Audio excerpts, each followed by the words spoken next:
Ever wondered just how do you become a racing car driver? The path to becoming an F1 driver varies. If your family is wealthy, you could buy a car, as 50s race legend Sir Stirling Moss did, or if you are seriously cashed up, you could buy a team. Though most F1 pilots reel on talent and possess exceptional personal qualities that have put them ahead of the pack.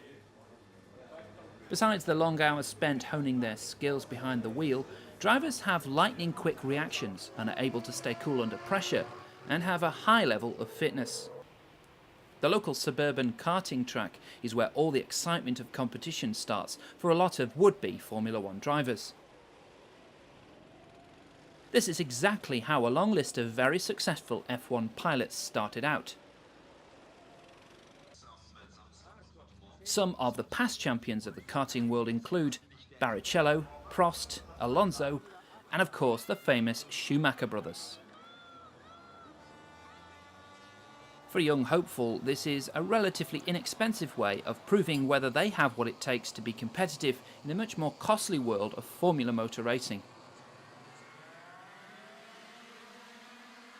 In addition, karting offers the best place to learn the rules of the track.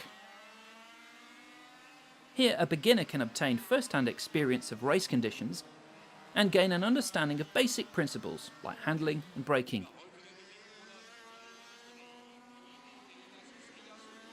From there, if you are winning races, you can progress to open wheeler events like Formula 3 and Formula 3000.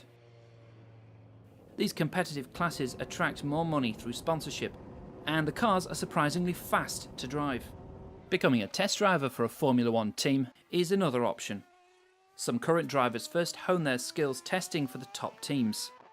Here a driver can develop race strategies through continual laps as they learn the nuances of each track on the circuit. In the past, another avenue to enter racing was from an engineering background, but drivers like Jack Brabham and Bruce McLaren are long gone. Today, a successful driver's vocation usually involves publicity and television appearances, testing, and the pleasant task of watching their bank balance grow. Back in the 1950s and 60s, Grand Prix drivers combined sports cars with drives in touring and GT cars. The majority of their income derived from a retainer, appearance money and prize money. In his prime, Sir Stirling Moss was reported to earn as much as a surgeon would each year. However, as the sport grew, so did the salaries for the drivers. Today's highest earners reportedly earn more than $100 million a year. If you don't think you can cut it in an F1 track but would still like to drive in a race car, why not try a racing school? Outfits like the AGS Formula One team in France offer enthusiasts the opportunity of driving a real Formula One car. The course is for the purist at heart who would like to progress from a manual 5-speed F3 car to a fully prepared Formula One beast complete with paddle gear shifts and a 650 HP Cosworth V8. Or for something more exotic and not necessarily sedate, German driving instructor Jens Siebold came up with the idea of a Ferrari driving school in order to encourage clients to get behind the wheel of a 400 horsepower engine, even if they had already passed their driver's license. In a bid to give confidence to young drivers, Siebold thought that they had sometimes needed a little more support and reassurance. So an extension to his standard driving program was the answer.